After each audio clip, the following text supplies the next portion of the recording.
Donc là, il est 17h43 et je viens de raccrocher lors d'un appel téléphonique avec une personne que j'accompagnais dans la convention qui s'est terminée donc avec l'association EVA.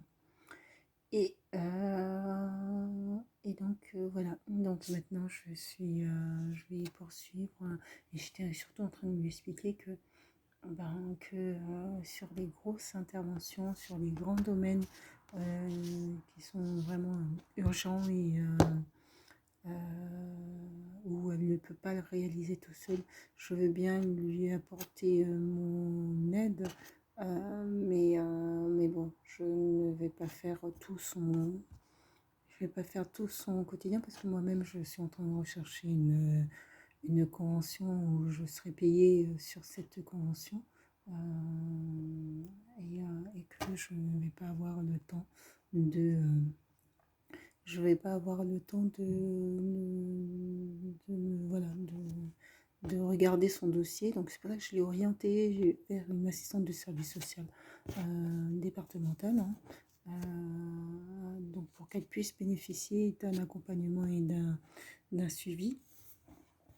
Mais c'est important que, en l'occurrence, je suis payée, je suis assistante de service social, c'est une entreprise à but lucratif. Hein.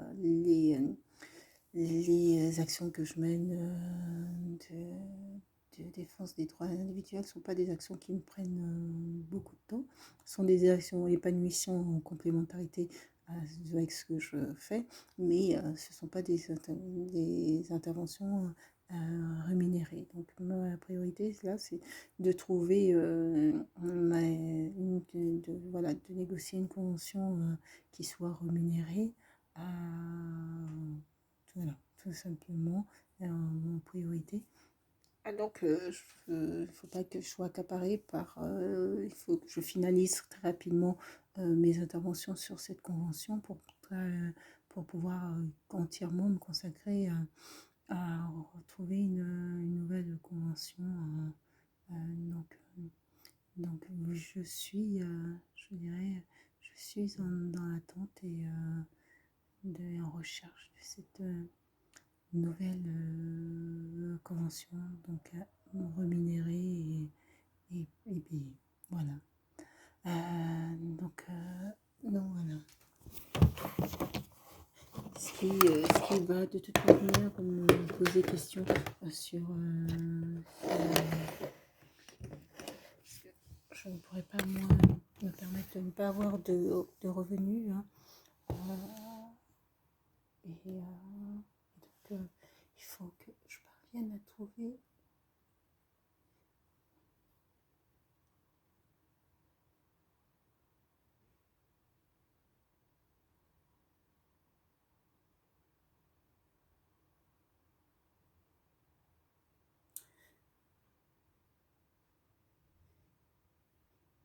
il y a des éléments où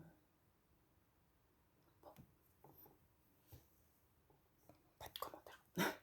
Pas de commentaires sur ce point. Je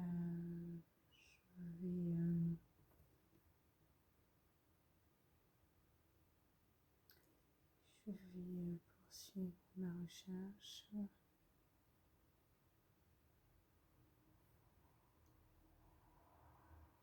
Par ailleurs, je vais utiliser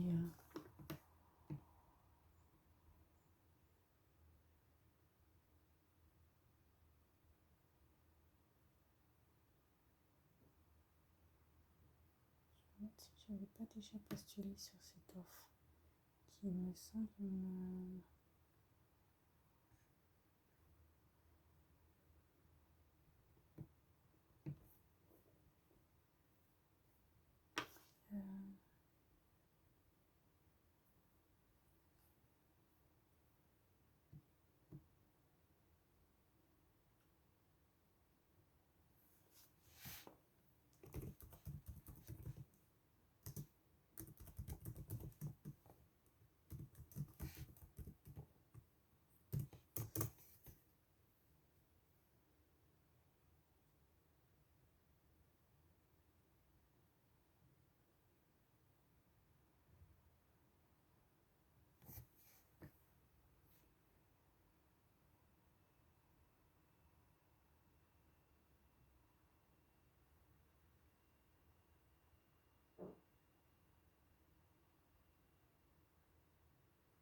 c'est très particulier quand on clôture comme ça des interventions, parce que là, c'est une clôture d'intervention.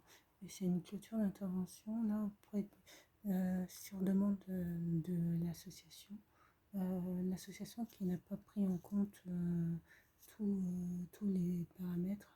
euh, Tous les paramètres. Et puis, il y a des paramètres qui étaient difficilement à prendre en compte, puisqu'il s'agit notamment dans ces paramètres, c'était les suites des interventions. Donc là, bon, je trouve que ça se cale assez bien sur les fins d'intervention, c'est-à-dire que sur ce dossier-là, moi je pense que madame est plutôt tombée dans une forme de routine, et je sais qu'elle est en capacité de pouvoir gérer des éléments, et qu'elle a des capacités voilà, de rédaction et des capacités de compréhension. Et que mais je pense qu'il y a une volonté de sa part de vouloir maintenir cette cette forme de voilà, cet accompagnement, mais qui est bon, ben, je- voilà, j'ai une personne à ma disposition pour pouvoir régler toutes mes difficultés. C'est pour ça que déjà il faut lui expliquer quelles sont les priorités. La gestion de son accès Pôle emploi, c'est la gestion de son accès Pôle emploi. Et c'est du quotidien, c'est son quotidien à elle. C'est pas le travail de l'assistante de service social que, que, de, que de gérer ses demandes d'emploi. Donc elle a une conseillère Pôle emploi qui peut l'aider, qui peut l'accompagner dans ça. Il y a des formations de création de CV, formation de rédaction, des lettres de motivation qu'elle peut elle-même demander et solliciter. Voilà. Qu'elle peut faire elle-même. Elle me dit oui, mais je vais demander à ce qu'on reprenne la convention. Je lui ai dit que non. C'est l'association qui a demandé. Je ne suis pas dans l'attente de l'association particulièrement dans la mesure où ça a été un choix de l'association. J'ai acté, pris connaissance et puis acté de la fin de la rupture après la période de préavis voilà, de la convention. Je ne suis pas du tout dans l'attente que l'association me reprenne absolument. Je pense qu'il y a un secteur d'activité assez étendu, et je trouve ça particulièrement étonnant vu mon expertise sociale et mon travail et la communication que j'ai mis en place, c'est pour ça que je pense que certains de mes mails ne me parviennent pas, de même que les communications aussi, qu'il faudrait que je regarde de près. Donc je ne suis pas du tout dans l'attente de l'association, convaincue que voilà. Maintenant, j'ai Social Eben, c'est une marque, donc une marque que je peux très bien orienter vers un autre domaine, un autre secteur, tout en conservant, qui sait, mon activité d'assistante sociale, prendre un contrat salarié et faire de ma marque ce que je souhaite en faire. Bon, je suis pas du tout, et je suis pas du tout à la demande auprès de cette dame, qu'elle intervienne auprès de l'association pour que l'association revienne sur sa position. Moi, c'était plutôt la question de savoir qu'est-ce que l'association a prévu à mettre en place pour que les familles ne soient pas en difficulté. C'était ça ma question. Voilà. Moi, par exemple, cette dame, je l'ai orientée vers le service social départemental. Elle devait les recontacter pour prendre un rendez-vous. Elle ne l'a pas fait. Après, ce n'est pas à moi de lui imposer de décrocher son téléphone et d'appeler le service social départemental si elle ne souhaite pas le faire. Donc, c'est son choix. Même l'association n'est pas... si madame décide de rester, voilà, de ne pas mener ou d'avoir un suivi. En plus, sa fille, il y a une assistante de service social dans l'établissement où se trouve sa fille. Donc elle peut aussi s'orienter vers cette assistante de service social dans l'établissement où se trouve Sophie. mais moi, c'est une entreprise à but lucratif. Euh, donc je ne peux pas j'ai déjà une charge d'activité, puis à rechercher moi aussi de nouvelles conventions, donc je ne peux pas mener des interventions voilà, au désirata non rémunérées voilà, de l'usager. Donc il est important qu'elle s'oriente vers une structure où l'assistante de service social ben, où elle répond déjà aux critères de mission de l'institution et l'assistante sociale de service social lui est payée pour pouvoir pour mener ces interventions. Donc là, bon, comme on est vraiment, la convention s'est terminée le 5 janvier, c'est vraiment la période de transition. Il faut une petite période de transition. Mais ça me demande aussi à moi d'imposer et de lui dire de manière claire, de manière claire et ferme, pour ne pas qu'elle s'engouffre dans une forme d'habitude. Euh, voilà. Pensant que de toute manière, pensant qu'il y a une forme de gratuité, parce qu'en fait, elle ne voit pas directement, elle ne voit, elle n'a jamais vu les factures. C'était l'association qui voyait les factures. Donc il y a une forme de, comment dire ça, euh, complaisance, ou pas de complaisance, mais de bon, bah, tranquille, voilà. Mais derrière, il y a du travail qui est fait, il y a des heures qui sont consacrées, ça demande du temps, ne serait-ce que là pour pouvoir accéder à son espace pour lequel elle est censée. Et c'est ça qui est. Des fois, j'ai du mal à savoir ce qui relève de la volonté de madame de ne pas donner certaines informations et de retarder ainsi le traitement. Ce qui peut être acceptable quand il y a une convention rémunérée, et lorsqu'il n'y a pas de convention, par contre là, je ne pense pas que je prendrai du temps voilà, à insister pour récupérer ces informations. Elle doit pouvoir transmettre les informations pour que ça aille vite et qu'au niveau du temps, que ça ne me prenne pas beaucoup de temps. Et là, j'ai délégué en partie à la stagiaire, mais la stagiaire n'a pas voilà, besoin aussi d'être formée. Et surtout, on n'est plus en convention. On n'est plus en convention. C'est surtout ça. Nous ne sommes plus en convention. Donc voilà, c'est à madame là c'est la période de transition, mais c'est à madame de se saisir des éléments et surtout de comprendre que mon intervention n'était pas gratuite et n'est pas gratuite. Donc, sur cette convention, ça ce sont mes actions prioritaires dans mon entreprise.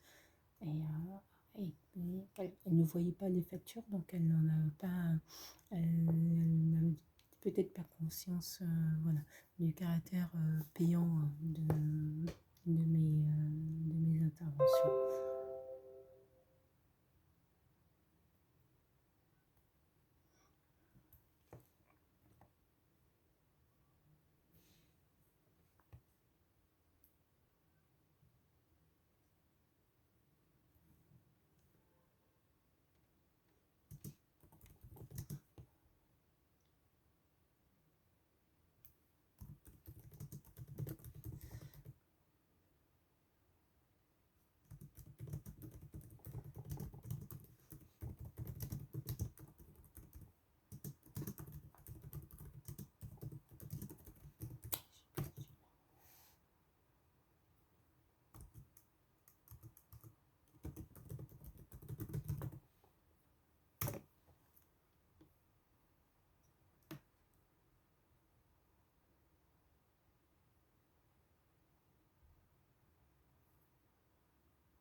vais pas écouter mon répondeur pour voir si je n'ai pas reçu de message.